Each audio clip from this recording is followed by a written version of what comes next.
Now will we see the magic?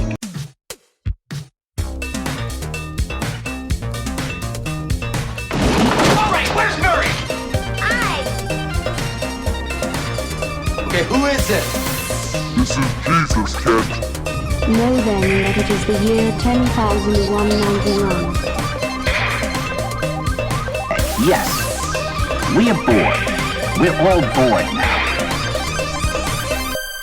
Hi, good night. Good night. Hello, and welcome to Mary versus the Movies with your host, Mary Jones. Dennis Lang.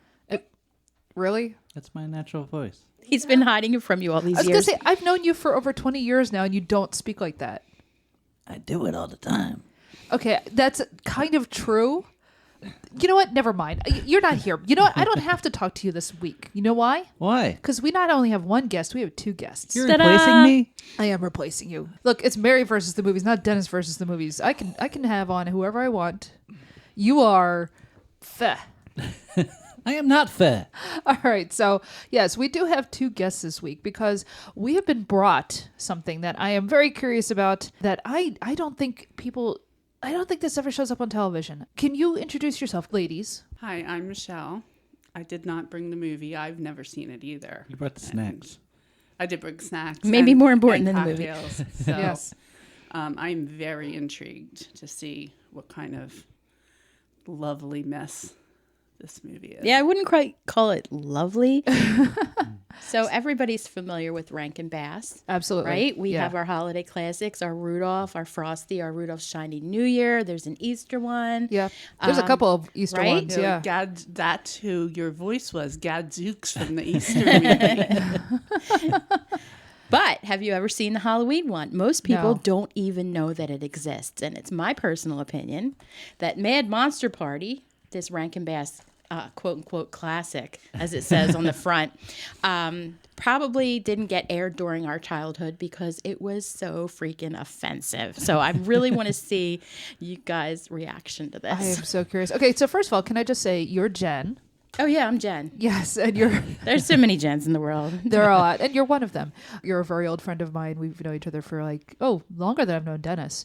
I think. They're around the same time. About the same time. So, yes. Everybody at this table here I've known for at least 20 years. So, I can't wait to see what Mad Monster Party is. No, this is not something that was ever, as you say, like Rankin-Bass, that is a staple of the holidays, and their specials still get on the air, even like 50, 60 years later. Mm-hmm. And this is not one that is ever on television as far as I know. But there's a lot of swing and misses with Rankin-Bass. Sure. Like we saw this one that was on, was it St. Patrick's Day? No, that wasn't St. Patrick's Day. That was the Leprechaun's Christmas Gold. Oh, yeah. So it was still a Christmas one, but with a weird St. Patrick's Day thing going on where St. Patrick is also like a fairy king, and I don't know. It was very weird. Yeah. Who battles a witch. That was a very strange one. But no, I mean, yeah, there are definitely hits and misses with them. You know, some of their stuff is classic and they show it every year, but this is not one of them. And I am so curious as to, you say offensive, and I don't know.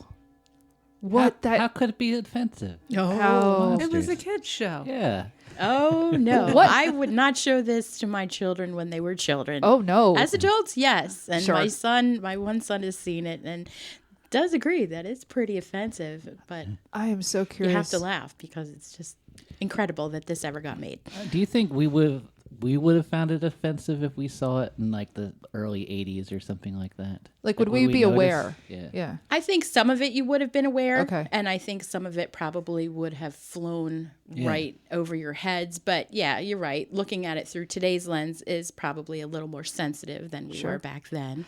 You know, because in the 80s, they would show old cartoons that were unedited. And so you had like blackface jokes all the time when I was a kid, and like Tom and Jerry and Bugs Bunny. And like, I didn't know that's what they were doing. Right. I had no content, like, because by the 80s, it's not like minstrel shows were still like culturally relevant in the United States.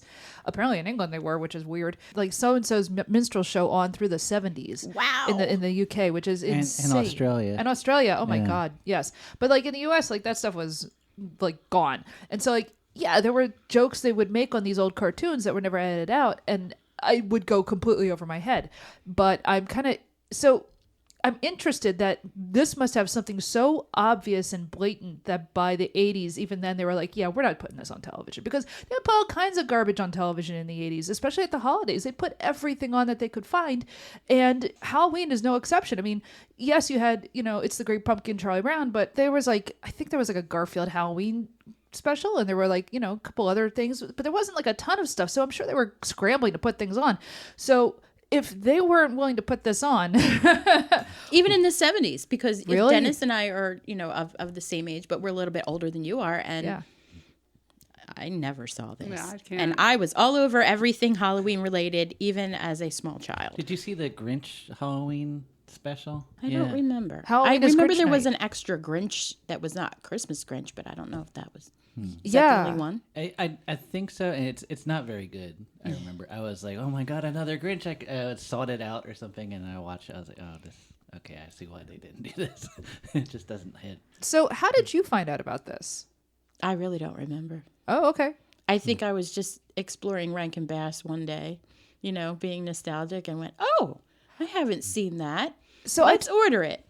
I totally understand that, because I have DVDs of the big Christmas specials, and I even have a couple of the weird Easter specials with these Easter bunnies. There's different ones that's it's the Easter bunny, and one is basically just the Velveteen Rabbit. Oh, I forget what the other one was, but they're not bad or anything. They're actually not terrible, but they're not. It's not nothing that you need to seek out necessarily. I think I did see them as a kid, but there's not a lot of Easter specials out there. So what's the good Halloween specials? I mean, there's Peanuts. That's it, man. That's it, really. Yeah. I feel like does Garfield have one?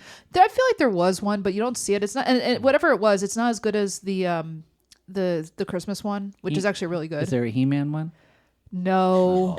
That would be, God, I wish there was a Huey. You've got Skeletor right there. The man is a walking skull face guy. I mean, Give me candy. Yes. I feel like it was a Halloween Casper when Wendy Witch was introduced. Oh, okay. But I just kind of feel that. I don't know that for sure, because, I did enjoy Casper. And then when a character with the same name as my sister appeared on the scene as a witch, I couldn't let that go. So yeah, no, there's not a lot of Halloween specials, and I don't know if that's a product of Halloween is sort of a weird holiday in American culture, because it's very American, it's a very big deal, but it's something that we kind of go back and forth on as a culture as to, is this okay for kids or not? And so I'm not at all surprised that there aren't a whole lot out there.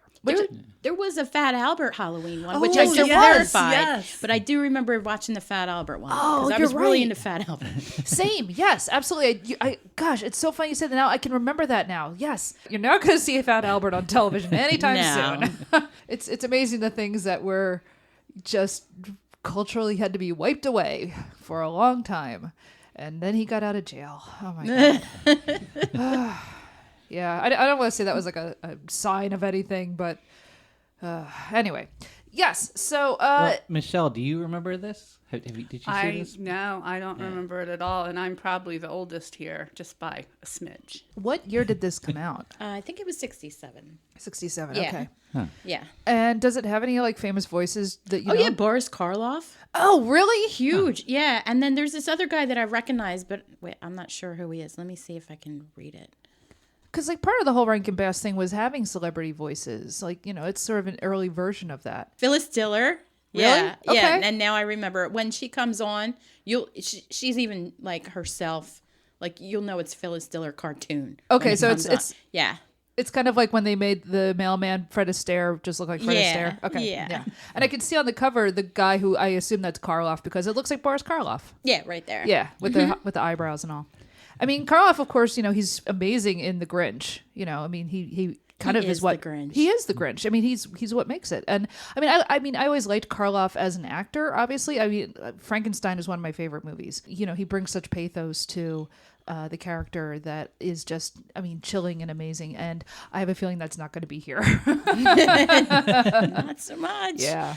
And, look, some of those Rankin-Bass specials actually are kind of amazing. Not just Rudolph, but I love Santa Claus is Coming to Town. That is one of my favorite things. I would watch that every year, because what if Santa was basically like a weird anarchist raised by elves? Yes, sign me up. That's the I'd best. watch that. Absolutely, it's the best story. And then he fights like this weird proto-Nazi. That's basically what it is. It's awesome. I love Santa Claus is Coming to Town. And like, look, everybody's seen Frosty. It's heartbreaking when he melts and she's crying over the puddle and stuff. Rudolph the Red-Nosed Reindeer. I mean, that's like such a cultural touchstone in terms of like being an outcast in society. And Herbie. Hermie is. Oh my God! Yes, right. Let him be himself, for God's sake. I mean, there's like hidden messages in a couple of these. Absolutely. Right? Will there be a hidden message in this film at all? Even if it's offensive. Oh God, I love the idea that this is like the buried one. I can't. And so how appropriate for Halloween that we are exhuming it like a corpse. Yeah, exhuming is the right word. So you have to guess what it's about. It's Mad Monster Party, and it looks like they have a bunch of monsters, and I assume that they all come together for a party. Okay, so I'm looking at the cover. It looks like there's a couple at the bottom. Is that like the Brad and Janet? There's a nerd. Oh, a Brad and I was kind of just going to go there when you pointed the couple out. Yeah, there's these two human-looking folks on the bottom of this, underneath Boris Karloff, a Frankenstein, a Dracula. They seem to be the normals who, I guess, show up at the Mad Monster Party. What happens to them? I think it's just Rocky Horror. To be fair, Rocky Horror is coming off of its own like tropes that you find from the old horror movies and stuff. So they're both springing from the same well. But my assumption is it's a Mad Monster Party, which means there's going to be a bunch of different kinds of monsters there. So let's see, what kind of monsters will they have? They will have Frankenstein's monster. They will have Dracula. I know there's going to be a wolf man. There has to be an invisible man, a mummy. Basically the whole Universal Horror collection of characters, I think, because those are the standard Halloween monsters, right? This is what we think of. So I assume this is basically like the public domain Universal Horror monsters. They weren't in public domain, but they came from public domain material, So then we would have a dog. Yes, there is a dog if there is a wolf man. Yeah, absolutely. Your favorite kind of dog. Yeah. Now, do we consider like witches and ghosts monsters because they belong with the whole... I feel like they'd be hanging out at this party, but they're not really monsters because they're a different sort of thing. So yeah, but I do think they are. I'm curious to see if they're inclusive with the non-actual biological monsters. I feel like 1967 to like 1969, there was really terrible movies. Dennis, there's literally a book about this called Pictures of a Revolution about how bad movies were at the time. I mean, just and like why comedies were just horrible. The only good comedy in that time period for me is The Odd Couple. Everything else just dated badly. I try to watch like they're trying to figure out what people on acid would want. And they just don't know. They still don't know. Yeah, this is of that kind of terrible time period. And even then, I'm trying to think like, their good Christmas stuff is either front loaded into the early 60s or Santa Claus is Coming to Town doesn't come out till 1970. So like, this is kind of like a fallow period for them too. Yeah. Now, Rankin-Bass, look, they made obviously all the Christmas specials, but they also made the Hobbit movie. And they did a Lord of the Rings movie, right? Yeah. Which I want to cover at some point. Yeah, they did, because like Bakshi did Fellowship of the Ring, but he didn't finish the whole trilogy. So I think they went and made their own. And I can't imagine it's any good, even though I love The Hobbit. And not only that, I mean, obviously they made The Last Unicorn, but not only that, but remember, Rankin-Bass basically is how we ended up with Studio Ghibli. I gotta say, these two at the bottom, they look like modern animated characters. What does that mean? I could see those two being in the modern animation. Well, because he's got the millennial look. Like, he's got the millennial glasses on, and she's kind of got like a... It just looks Jessica like a cheap Rabbit CGI. vibe. Like, I could see them like animated in cheap CGI somehow. Maybe she turns out to be a witch. Maybe she's like a sexy witch. I can't believe I said sexy and Rankin-Bass together, but all right. You think there's a love triangle? Well, what girl doesn't like the bad boy? You know, which would be like one of the monsters. That's a good question. Yeah. Is there... That should be Walter Matthau, by the way. The vampire there. He does kind of look like Walter Matthau a little bit. Yeah. Why are you staring at my teeth? Oh, you know what? In fact, Walter Matthau did do like a version of A Christmas Carol where he's Ebenezer Scrooge, and I feel like it may have been animated by Rankin-Bass. It's sort of an obscure one. I only caught like half of it on YouTube, and then the other half was missing, so who knows? But yeah. Okay, so... Is there a love triangle? Yeah, maybe, why not? There's always love triangles. Is there a dog? Yes, there's a dog. Is there a death? They're all the undead, right? So does anyone die on screen? Probably not. It is for kids. But then again, I don't know. It's We're been kids buried. we were always taught to fight monsters. Like we were taught that a silver bullet took out the werewolf, a wooden stake for the vampire. Like I know I was always anxious to find myself in the situation to take out the undead. Maybe that's what's so offensive is there's so many entrails in this. Just little puppety entrails everywhere. Yeah. Blood. Yeah. I'm sure it's not. I'm sure it's going to be something really terrible, racist, something. Oh, of course. Yeah. I mean, again, it's the 60s. When you look back, I mean, Breakfast at Tiffany's. Yeah. That didn't have to happen. Yes. So yes, I'm sure it's something terrible like that. But all right, enough stalling the inevitable. Shall we find out what Mad Monster Party is? Yes, it says this will leave kids of all ages howling with delight. The night is still young. Enjoy yourselves. Have a frightful time, and I shall see you all tomorrow. Well, I leave you now in the capable hands of little Tibia and the Fibia. Mr. Mommy! Mr. Mommy! They're playing your song, honey. Let's dance.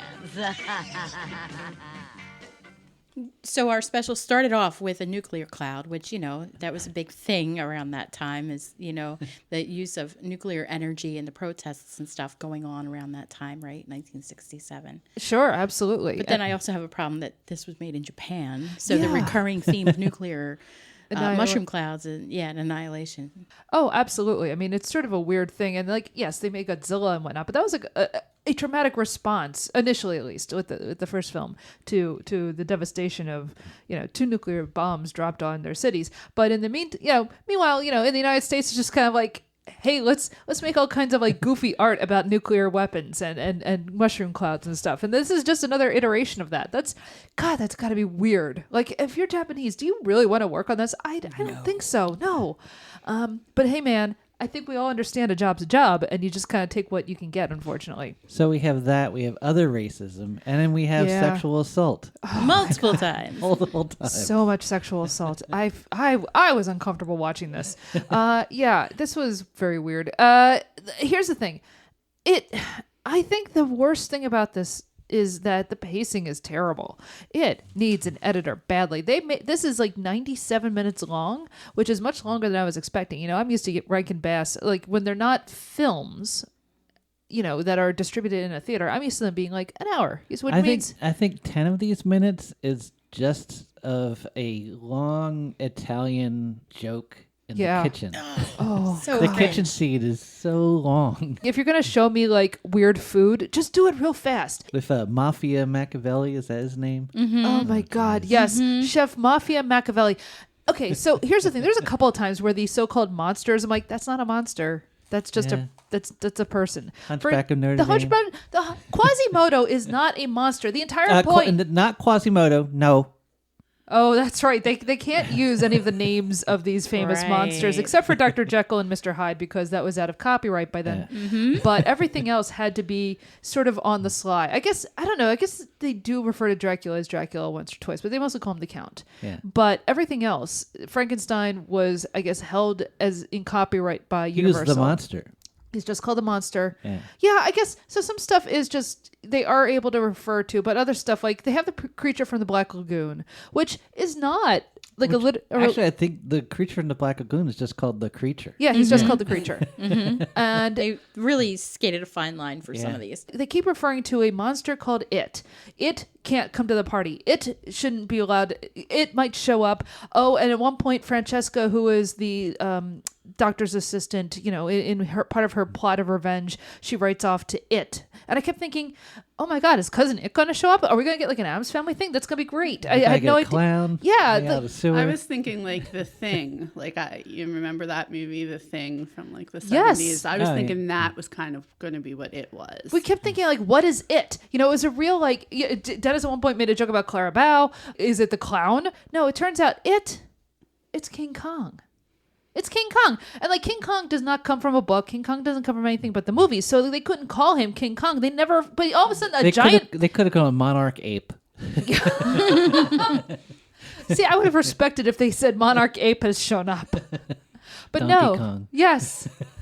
But no, we just get a giant ape who finally shows up at the end to wreck some havoc. Thankfully, I mean, I do love when a giant ape shows up to just wreck stuff. That always makes me happy. Every movie should end that way. When Harry Met Sally. And even, 5 easy pieces. Even the ape that is an animal. Yeah. Had to sexually fantasize about. Oh, yeah. To be fair, that is from the source material. I mean, that is from King Kong.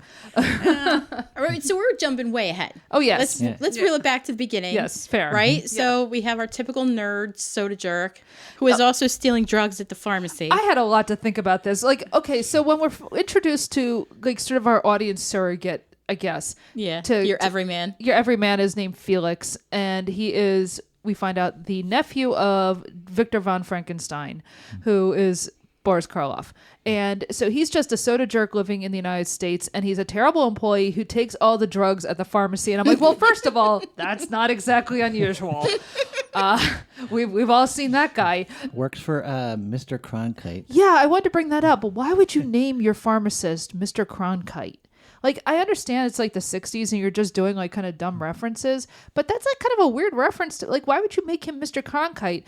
Between that and there was like some other thing in here that I was just kind of like, wow, this feels really weirdly right wing. The Union Gravediggers. The Union Gravediggers thing. It was like, oh, you're standing around like a bunch of Union Gravediggers. I'm just like, whoa, okay, Rankin-Bass. All right, I kind of see where your politics are lying. Right? So they're against unions. They're against They're unions. against the media. Yep. Because they're slagging Mr. Cronkite in this movie was not a nice man. No, but then the worst of all. Go ahead. We were just talking about this with Anne, how a Cronkite actually means sickness in German. Does it really? Yeah. So I don't were they know if trying to make a German pun? I don't know. I mean, I think of Cronkite, I think of Walter Cronkite? Yeah. What else are you going to think about? Of course you're thinking of Walter Cronkite. I mean, literally. Like, look, I'm sorry. It's a bit of a walk to say, well, they were just making a pun in German about sickness. I'm like, come on. It's 1967 or whatever when they're making this. It's about Walter Cronkite. It says D. Bart D. But it is kind of like the It's a Wonderful Life, Jimmy Stewart. That's the thing, because the whole time the character is like doing a James Stewart impression the whole time, and he starts off working at the drugstore, and I'm just like, wait a minute, this is just It's a Wonderful Life if he went bad. And it's just like, okay, that's a weird reference to make, but sure, fine, whatever. So the whole time this weird nerd who is walking around looking like what's his name, Weezer, is Rivers Cuomo. Yes, Rivers Cuomo.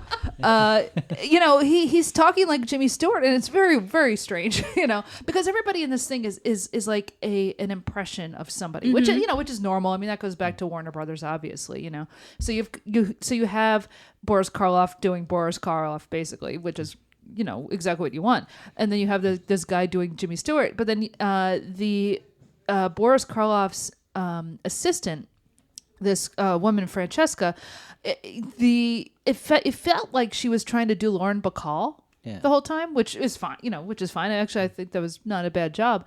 But then you have Dracula. You made it, and she looked kind of like Mrs. Claus. I do feel like she was an early puppet for Jessica from Santa Claus is Coming to Town. But also, more than one of you mentioned, she kind of looked like Anne Margaret. Mm-hmm. And so she's got that with the red hair, with the flip and everything. So she's got that going. And she's also got like an incredibly large bosom, which felt kind of weird. She's Barbie proportions. Yes. Yeah. So you've got that. You, early, before we watched this, said that Dracula looked like Walter Matthau. Yeah. It's a very weird kind of half Walter Matthau, half Dracula thing going on. Because sometimes the accent slips and he sounds like he's from, I don't know, New York or New Jersey or something. And then, and he looks Machiavelli. Yeah, I know. It suddenly turns into Italian New York. It's very weird, right? Okay, so like they've got that going. And then they've got the Invisible Man. But they're not doing a Claude Rains impression. They're doing Sidney Greenstreet, which just is kind of out of the blue, except that you have like a henchman the whole time who is Peter Lorre. They're just doing Peter Lorre. Well, now, I mean, look, every cartoon did, Yetch. But every cartoon always did Peter Lorre. Peter Lorre was always like kind of your go-to weird creep. And I mean, it's weird because on the one hand, I think he was an extremely good actor. On the other hand, man, when your first big hit is M, you're kind of marked for life. You're just always going to be a creep. I don't care what movie you're in. I love when Peter Lorre shows up in a film. No, I didn't watch that Mr. Moto stuff. Look, I'm not, we won't talk about that. But like when Peter Lorre shows up in a movie, I love it. It's not just like Casablanca, but when you're talking about stuff like Arsenic and Old Lace. Yeah, I mean, Phyllis Diller. We didn't even talk about Phyllis Diller, but she is the bride of Frankenstein, but she's not the bride of Frankenstein at all. She's just basically Phyllis Diller married to Frankenstein's monster, and she keeps calling him Fang, which is like part of her act. She had way too much screen time. Yes. Like I think at one point I said, I think she paid them to be in this movie, including her own musical number. One guy was the voice for almost all the other male characters. Yeah. So you have a star, you gotta feature her, I guess. Was Phyllis Diller really a star? Well, star-ish. Like, yeah, knows she was her on name. talk shows, maybe Hollywood Squares. I don't know about like that. That's 1967's before I was born. But I don't care. In what universe, in what year does a 7-year-old want to sit down and watch Phyllis Diller? It's not a thing. She was a smash on Laughing. You know what? I don't even know if you're like joking or not, because I don't even know who would be on Laughing, to be honest, except Richard that was Nixon. on Too Late at Night. Even on Nick at Night, I don't really remember. Yeah, the whole premise of this is Dr. Frankenstein is getting on in years, and he needs to pick his successor. And he's going to throw a big party on Monster Island. No, I'm sorry, it's not called Monster Island. It's called the Isle of Evil. I love Evil too. Yes. So Isle of Evil is obviously a pun. It's I love evil. And look, if I didn't like it when Wes Anderson made Isle of Dogs, I don't love it here. So yeah, okay, it's the Isle of Evil. Fine. So he invites all these people to come to all these monsters. And as I was starting to say, I'm sorry, the Hunchback of Notre Dame is not a monster. That's literally the plot of the Hunchback of Notre Dame, is that he is not a monster. He's just a guy who has like a physical disability. He's handicapped. Right. Well, I That's all. shouldn't even say that word anymore. You're right. He's No. disabled. He's disabled. That's all he is. He's just a poor guy who gets dumped on by everybody. But no, he's got to like suddenly be a monster in these movies. Now, come on, man. And and believe me, that is like the lightest of offenses in terms of like the monstering in this thing, because you've got Dr. Jekyll, Mr. Hyde, which is just kind of like he hates taking a potion. At this point, it's on purpose, which if I remember, the whole point of Dr. Jekyll, Mr. Hyde is that he doesn't want to be Mr. Hyde, right? But in this, of course, it's like every time it's just like I kind of don't really want to deal with my problems, I become Mr. Hyde, which actually, now that I think about it, that's not that kind of does all make of us. sense. Yeah, Sometimes. Who doesn't have a little drinky when you don't want to deal with your problems? Exactly. Little nip. At one point, the creature from the Black Lagoon, who is his roommate at the castle, is sleep spitting on him, and so he has to divert the water. He takes the potion and then shoves the umbrella in the guy's mouth, and I'm just thinking to myself, you could have done that without taking the potion. Like, I get it, we all have like our crutch, but geez, this is a little excessive. He needed liquid courage, and he was with his friends. Like, what would Dr. Jekyll have to do with these other monsters? Like, he wanted to keep up with them, he couldn't. That's true. That's actually a good point. Like, I mean, if you're gonna have to sit around with like a bunch of reanimated corpses, I think I would need a drink too. If I was getting spit on by a slimy fish, I'd be pounding the booze. I think that's just called fishing. So part of his whole I have to find a successor is I've discovered the ability to destroy matter. That is a foundational part of physics, is that you cannot destroy matter or energy. They just can like move from one to the other. Well, he figured it out, man. He's the ultimate monster. Well, him or like, J. Robert Oppenheimer. I mean, which is 6 of one, half dozen They the were other. making a point there. Exactly. Yeah. I happen to really like that movie. I've already watched it like 3 times, So all these monsters are coming to his island, although Frankenstein's monster just kind of lives there with him. So as does Yich or Yetch or whatever we're calling him. Yetch. Okay. I think we should call him Yich. Dr. Frankenstein employs zombies to be his manual labor. Now, when I think of zombie, my initial thought, of course, is Night of the Living Dead. That, however, is incorrect. Night of the Living Dead, they are what George Romero calls revenants. They are reanimated corpses. Also after this movie. This was what, 67? Yeah. Mm-hmm. So that's a year later is Night of the Living Dead. Yeah. Okay. In that film, and that's where a lot of our modern idea of zombies is from, is these are the reanimated corpses come to life to basically kill and eat you. All right. The classical idea of the zombie, as we all know, except that we don't all know, and that's sort of my point, is... I kind of don't know. Yeah, okay. Yeah, so here's... Okay. It came out of Haitian folklore, was this idea that a person could essentially be enchanted and, mentally... put under a spell in some sense and forced to do labor. It was a metaphor in some ways of slavery, right? So the idea was that your willpower was taken away from you and you were forced to do manual labor. And it kind of metastasized into the white imagination of this idea of basically being put under a spell and made to do things. You have no free will, right? And so in the 30s, you had a film called White Zombie. It's called White Zombie because all of a sudden, they're turning this power onto white people and making them do things, right? Now, first of all, as a film divorced from the reality, the context in which it is made, White Zombie is a really interesting movie. It's interesting to watch cinematically and also thematically because it's about white anxiety in the face of black labor unrest.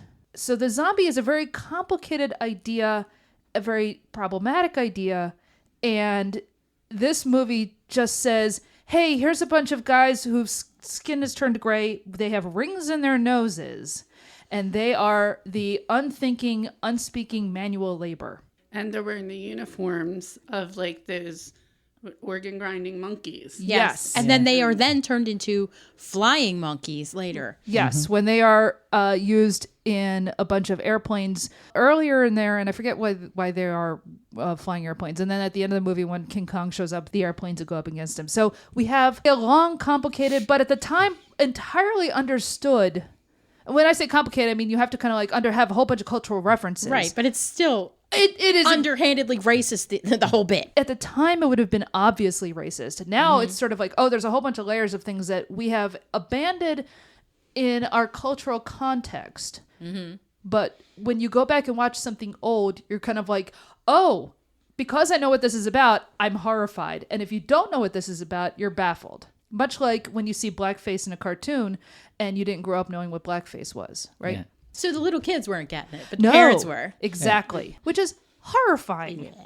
Could you put it on TV today, that part of it? You shouldn't. Right? Like, it's fine that this DVD exists. If you want to go and seek it out and watch it, that's fine. Should this be on television? No, you don't need to put that out there. You know? Oh, there's still so much more we have to unpack. Oh, here. yeah, because we haven't even gotten into the sexual assault and harassment and all the rest of it. Oh, my God. So, we brought up the fact that Dr. Frankenstein's assistant is named Francesca, and she's got a huge bosom and the red hair and all the rest of it. Everybody in this film is trying to sleep with her, and it's very uncomfortable. And they're constantly trying to put their hands on her. Yetch is the worst. He first bounces off her bosoms. Yes. And they make a boink noise. Oh. And then he just has a creepy conversation. Yeah, a lot of creepy conversations. A song about how he... Yeah, the song was a lot. Yeah. But the Frankenstein, the very first one that was abusing his power as being her boss and still talking to her the way he spoke to her. Mm-hmm. Oh, yeah. And so that was kind of, for me, on a different level than just the ordinary creeps that don't have any power over her. Right, that was like a madman. Yeah. Madmen, this is the secretary situation. Absolutely. And somebody, I think you mentioned Christina Hendricks. So there was. Yeah. That was Dennis, but definitely it does remind you of that. And I mean, look, I've been rewatching Mad Men, and I love how they do kind of get into the female perspective of being on the other side of that, and how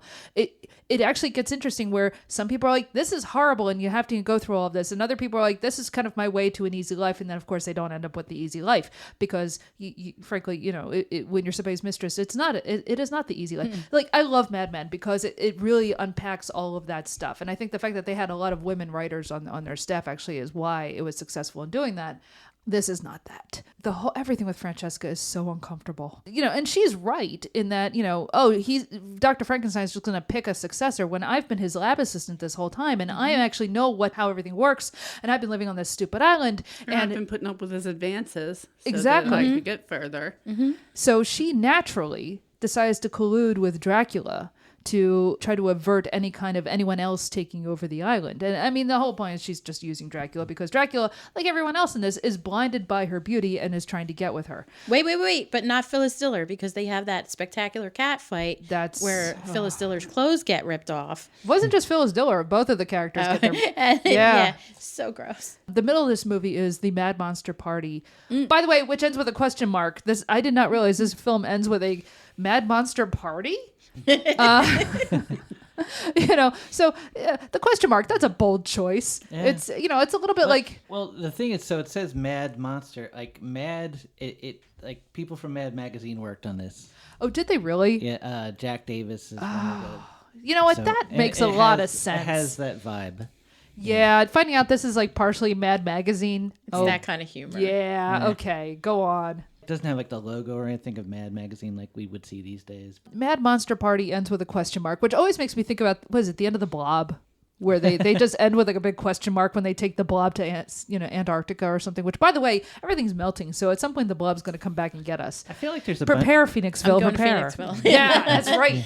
I feel like there's a bunch of like B movies that end with like a the end and then a question mark. That's I true. think that's Yeah, a trope. it very much That's how is. they prepared for sequels back in the day.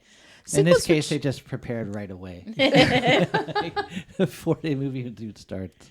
I did want to bring up we were talking about of the sexual assaults that happen, and there's Yeah. more, but Boy, aren't don't there forget ever. our friend the mafia cook. Oh yeah. Who actually pinches the ass Oh, geez. of the creeper? Yeah. What was his name again? Yetch. Yes. Yetch gets his ass pinched. Yeah. Because this is a children's show.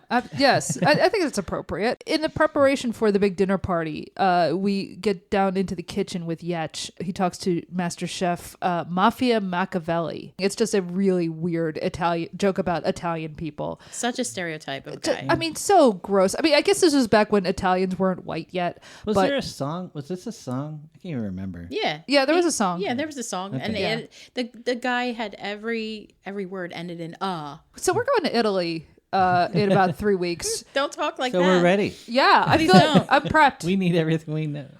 Duolingo, Everything nothing. you need to know about Italy, you could have learned from that kitchen scene. Oh gosh. Rewatch Just it. make sure you speak like that and you sing like that, and you guys will be fine.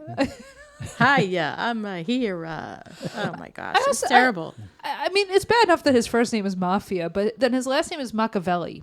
Machiavelli, again, is not actually... I mean, okay, socially he's a monster because, if you've read The Prince, but he is just technically a politician who wrote a very bad book. And by bad, I mean dangerous, not badly written. Just funny to me, who do they consider a monster in this? Not only just, Chef Machiavelli, who is just making some weird dishes, including octopussy soup. Yeah. Now, Dennis, remind me, was the book Octopussy already published? Yeah, it was okay. definitely out. Because there's like a bunch of like James Bond also running through the DNA of this. Like the music is they do like a whole James Bond opening song, like the music is that 1960s. It's not rock and it's not jazz and it's not bossa nova, but it's like that weird mesh of all those styles that became like Hollywood music. Yeah. So yeah, there's like a whole kind of like undercurrent of like James Bond references, which was very much of its time, James Bond has nothing to do with Halloween. I know. Yeah, exactly. Like, you can't even look. What is a James Bond costume at this point? Like what? A tuxedo? You can be anything being in a tuxedo. But yeah, that whole sequence in the kitchen, it goes on too long. Again, you've got your zombies running around doing all the manual labor. Eek. And you've got Yetch getting his butt pinched. And hey, look. And he did not even seem to react to it. There was Look, man, it's real lonely on that yeah, island. It was. So I kind of felt like you get what you give with that. Like I kind of felt like it was justified, but. So they have the big dinner party, and at which point Dr. Frankenstein reveals that he's trying to pick his successor, and this, of course, ends up causing a big problem. Although there is like a nice fun dance sequence before that happens, where like they have a band who plays for them, and their band is all skeletons, and they all have hair. So I guess it's like a Beatles or at least 1960s band reference. shag Yeah, I thought yeah. it was like a loving spoonful. Well, they look like the Loving Spoonful. did. Yeah, you're right. Actually, you know what? I would actually respect it more if it was a Loving Spoonful reference because it's slightly less obvious than the Beatles. Yeah. But so you have like a little dance thing, and like, I mean, who doesn't love to watch puppets dancing? I do. I will say, like, I like the stop motion in this. It is fun to watch. The Monster Lab.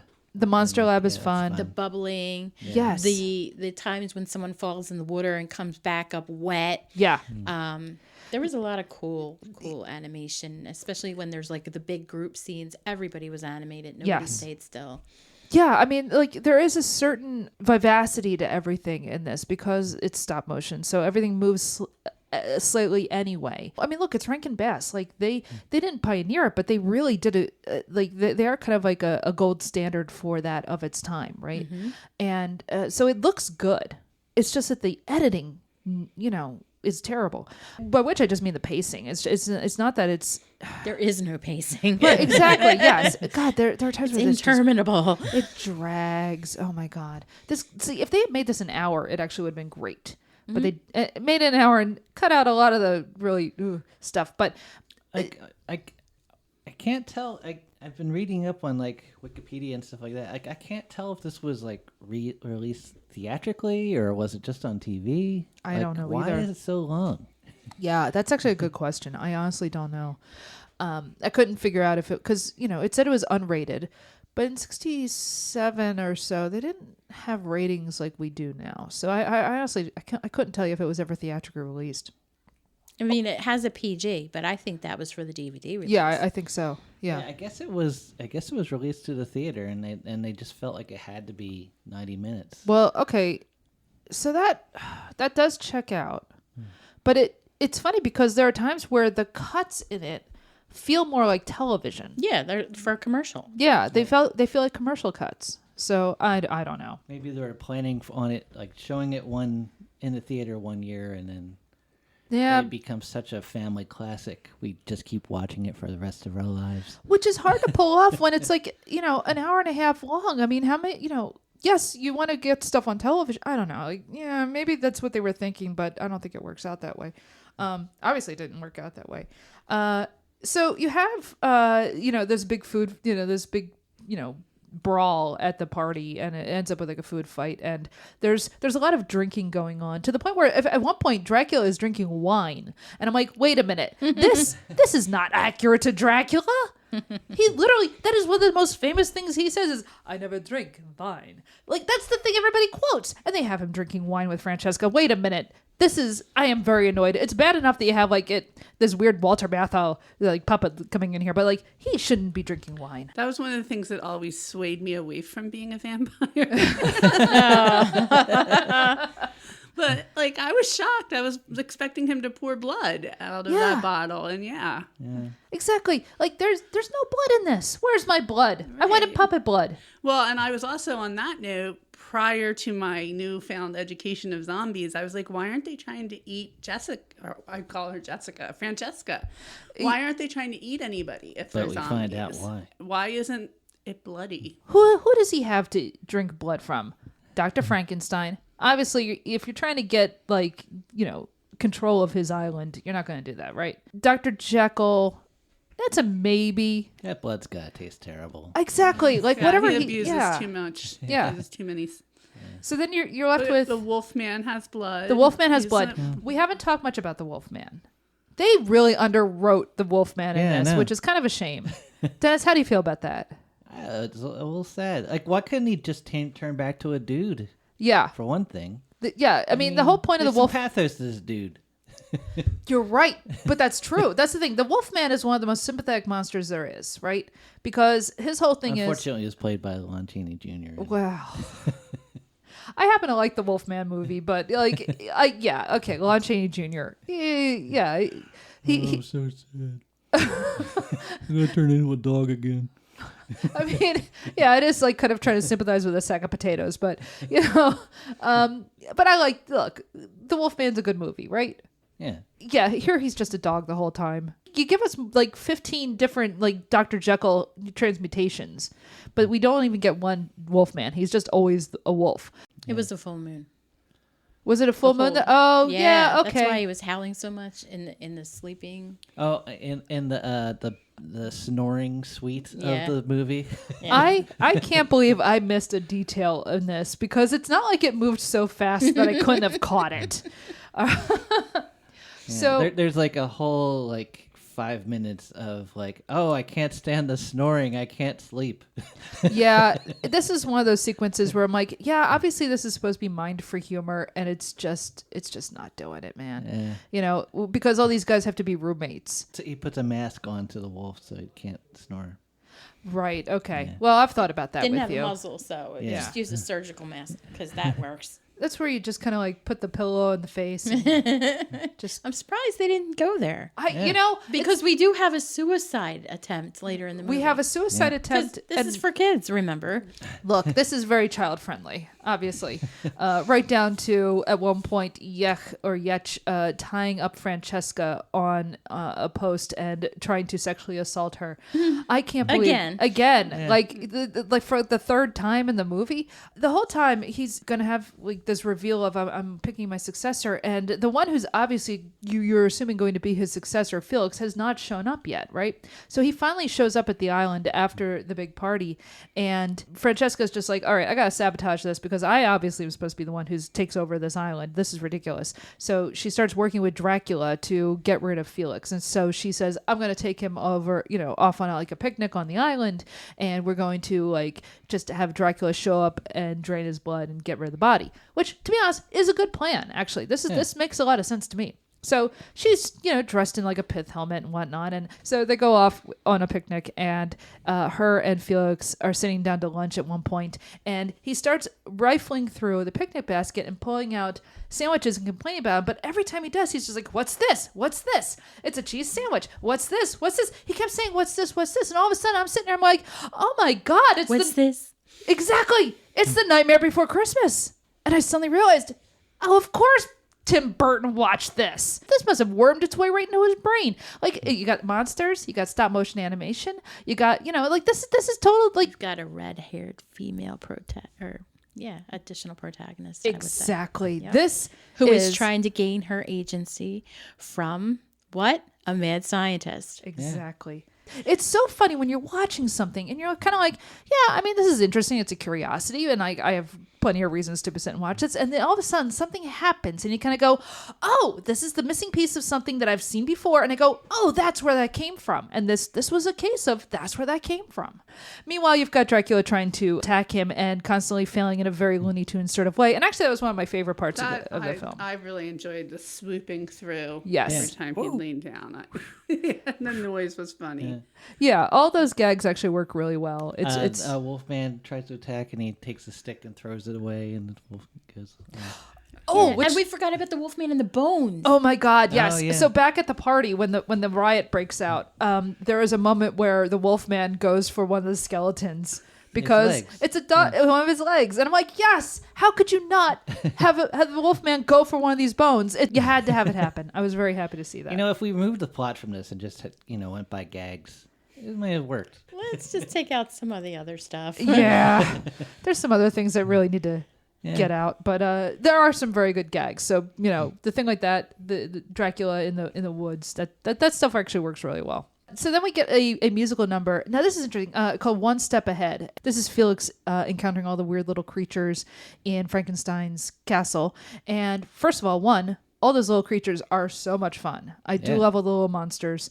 And actually it reminds me a little bit of Real Monsters, the cartoon. That's what I was thinking too. Thank you. Yes. Okay. Again, that's another one of those things where it's kind of like, oh, I bet that's where that came from. Yeah. But what I found interesting about this sequence is the Stay One Step Ahead musical number one. It kind of has, again, that sort of New Christie's Minstrels sound.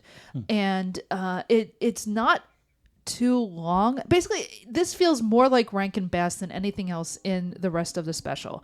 This feels like something this is like their version of something from Santa Claus. Or the Heat Miser. Or the Heat Miser, exactly. Because it is advancing the plot somewhat. It is Dr. Frankenstein explaining what it is to be in the castle and running all the weird stuff to Felix, and it's all these little monsters and him just interacting with them, and the tone of it, the speed of it, the idea behind it. This feels like classic Rankin-Bass. This is the best part, I think. The best little sequence in the whole show, and this was my favorite part. It was a zippy, short musical number that just fit, and that actually probably would have appealed to kids. That might have been the one. Well, seeing all those little things. Yeah. It's exactly. Kind of it was adorable. It was fast. It was zippy. It's like the Isle of Misfit Toys. Yeah. Yes. Yeah. Exactly. And when you think of the Phyllis Diller part, I think they were trying to do a Burl Ives. you know, like where they just, okay, Burl Ives, just play your classic song or something. But like they were doing with like, her comedy routine, which did not translate. It doesn't work. It doesn't work. I mean, Burl Ives, you know, he was a folk singer and all that stuff, but like he's the narrator of Rudolph, right? That's different. And, you know, he's doing all this kind of interstitial stuff. The Phyllis Diller, like, as you say, they're trying to just use her like comedy persona, and it doesn't work. Yeah. You know? God, I can't remember what leads up to it, but there's some sequence where Francesca is with Felix, and she's upset about something, so he slaps her. Oh, yeah. Right. First, he told her to calm down. Yeah, she was hysterical. Put my radar out there. Hysterical. And then slaps her. And then she's into it. Right. And after he slaps her again. Yeah. And it's just kind of like it's a bit sick. Wow, for children. Like, you know, it's one thing like between adults if like that's your thing, but like this is a thing for kids, and he just slaps her. He's like, oh, I hate to do this, but slap. And I'm just like, okay, you're just watching a guy beat up a girl. That's great. This is John Wayne, you know. Yeah. Slap the woman moment. And, exactly. And she's like, yeah, you're a real man. And first of all, he's not, which we will find out. Spoilers. Well, I just meant that he's a nerd, but well, I was also thinking too, he's a boy. Yes. Like he's not a man, he's a boy still. Very much so. And after he slapped her and she was getting all reared up for him, she kept pushing him into her boobs. Like I was waiting for him to motorboat her. Which would have been some interesting animation. I mean, you know, I wouldn't be surprised if there was something like on the cutting room floor. The only thing they put on the cutting room floor, by the way. That's what I was going to say. We've already long passed any kind of like standards for this movie. Like, oh my God, why not a little motorboat action? Yeah. So like, you've got Francesca slapped around, being filled up by Yetch, and then finally King Kong shows up. You know, to kind of wreck the party for everybody. And because Francesca wrote to him and said, like, hey, destroy everything so that I can take over the island. And of course, it turns out it's King Kong. Because the monster turned on her. And yeah, I mean, she basically... Phyllis Diller figures out that she's colluding with Dracula. And yeah, there's plot. But I mean, is it plot? You know, it's things that happen. King Kong shows up. And then we basically get kind of an enactment of the end of the movie King Kong. Right down to him taking Francesca hostage and climbing. First of all, he destroys the castle. He just starts knocking parts of it off, which I kind of understand. I mean, you can't really do that with the Empire State Building. If you go back and watch King Kong, he's actually kind of small compared to the rest of that building. So, like, if you have like the chance to just destroy a castle and you're a big monkey, I get it. I think I would probably do the same thing. I'd be like, you know what? No, this is satisfying. But after that happens, he grabs her, and then he grabs a bunch of other monsters in his other hand and like climbs up onto the big mountain in the middle of the island. Felix rows away like a coward because he is a coward. I think, Dr. Frankenstein told him to row away and he'll deal with the monkey. Yeah. Well, his idea of dealing with the monkey is interesting. Because first he sends all of his poor zombies out to fight on airplanes. And of course, that does not work. Because, again, it's King Kong. And you know it's King Kong, dude. Why did you send all those poor zombies off to fight him? You knew they were all going to die. He knew they were all going to die. Oh, you know what we missed? What's that? When King Kong showed up, right? Yeah. To save her. Yeah. Yetch had her tied up. Yes. And was, preparing to assault her again. Yep. And then... Yetch got yeeted into the air. Oh, God. And then he goes, oy vey! And it's just like, oh, my God, the cringing. It was weird and vaguely not even vaguely. It was anti-Semitic. No. That's like blatantly anti-Semitic. Here's your cringy villain, and we're going to get rid of him now, but we're going to make it clear that your little rid of creep. a Jewish person. Yeah, exactly. Your little creep turned out to be Jewish the whole time. Now, yes, was Peter Lorre actually Jewish? That's completely irrelevant to all of the characters he played. So why are they bringing it up? No, they just made him Jewish. And like, why? Yeah, that felt wrong. Like, yeah, having like your sexually assaulting creep be Jewish, just like, no, nope. The zombies, get rid of it. Get rid of it. The sexual assault, oh my gosh. So when you said that there was like things in here that were like going to be really offensive, and the movie starts, and I'm just like, I don't know. It's just kind of slow. The first half hour is just kind of like, well, this is more boring than offensive, right? Right. But then, it just starts unraveling, and you're just like, oh no. Yeah. oh no, what's this? What's this? Yikes. So yeah, obviously because it's King Kong, he just swats all the planes down and kills all those poor zombies. And then Rip. Yep. And Frankenstein comes out on his own airplane and decides to sacrifice himself and everyone else by dropping his matter destruction liquid and blowing up the entire island. So we do get a lot of death. Mm-hmm. You know, we get an entire dead island. Mm-hmm. And meanwhile... dogs, death... there is a love triangle in that Francesca is kind of playing playing Dracula. Dracula's chasing her, and you've got Felix kind of chasing her. Yeah. I mean, but basically you've got everybody going after Francesca. Poor Phyllis Diller, who was like 50 at this point, was trying to get with both the Frankenstein monster and Dracula and failing miserably on both. Yeah. Again, ageism. I know. The gross ageism. So Francesca actually ends up in the water and is picked up by Felix, who is in the dragon boat.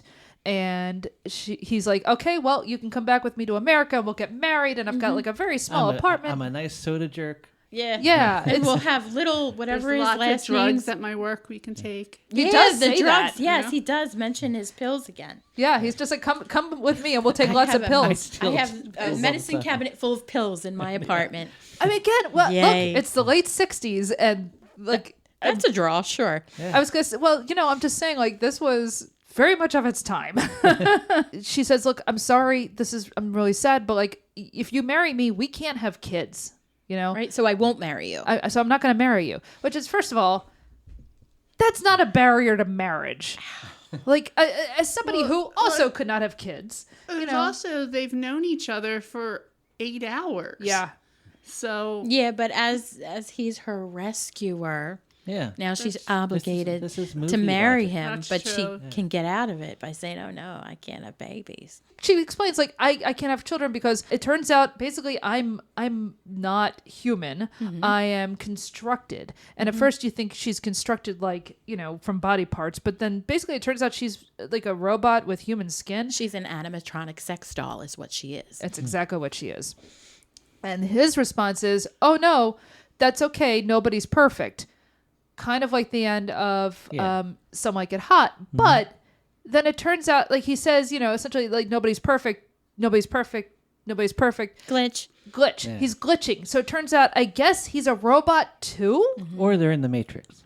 I mean, either way, I'm like, the whole point was that he is the nephew of like Dr. Frankenstein, that he is the son of his sister, and now they just like changed it at the end. His sister was a failed witch. True. You remember, he said she was a failed witch. Yeah. So at the time, I'm assuming she's just a mere mortal like the rest of us. Yeah. Then, but maybe she wanted also a into kid. creating. Yeah, she Yeah. created her own kid. That's true. That's a good point. So that's it. They just sail off, two robots in, I don't think it's love. I mean, they say it's love, but is it love? I mean, not because they're now robots. we're getting into Blade Runner. Come on. Oh, that's true. All right. I feel bad because, again, like Sally, this poor Francesca was just spending the entire movie just trying to be her own person and get ahead and get out from underneath her patriarchy. Yeah. And what happens? Nope. So, Jen, that wasn't necessarily good. No. But I am so glad you brought this to us. No. This was great. It goes outside of our normal like 1980s stuff, except here's the thing. You would think in the 1980s this would be the kind of thing that would be on television at Halloween. You know, that this is a sort of like special that they would show, and this was not shown. They never put this on television when I was a kid. You know, it's weird because again in the 1980s, you know, you figure you know, they didn't care about, like, I think maybe the sexual assault stuff might have like given people pause. I don't know you though, because I mean, Pepe Le Pew was assaulting that cat That's in the true. 80s still. That's true. Up through the early 2000s. This was a lot of fun. I'm And glad you liked it. I had a great time. And guys, thank you so much for coming on this show. This was, any last thoughts? I can't say it was the best movie I ever watched. It was fun. It was fun. And you brought us some nice was hummus fun. to eat and watch. And cocktails. Yes. Yeah. Yeah, thank you for letting me share this horrible movie with you. I am so glad. I wasn't intending it for it to be fun. I just wanted to share the awfulness, but I'm glad. If I had to watch liked it, you have to watch it too. So exactly. One of those things. Yeah. Share it. Look, if there's one thing I understand, it is cinema of here, smell this. Yes, exactly.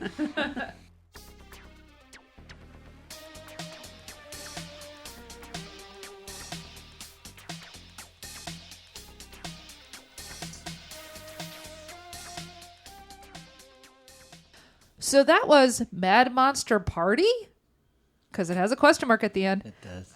Starring Boris Karloff, Alan Swift, who did like almost all the voices, Gale, Garnette, who was Francesca, and Phyllis Diller, with the singer Ethel Ennis doing the title song, which again is a real sort of, James Bond sort of type of song.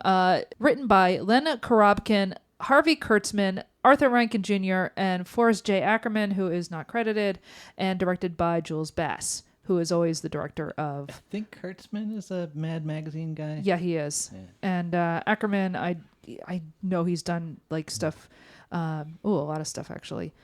You can follow us on social media. We are Mary VS Movies on all of your major platforms. Twitter, or X, or whatever they're calling it now. Mastodon.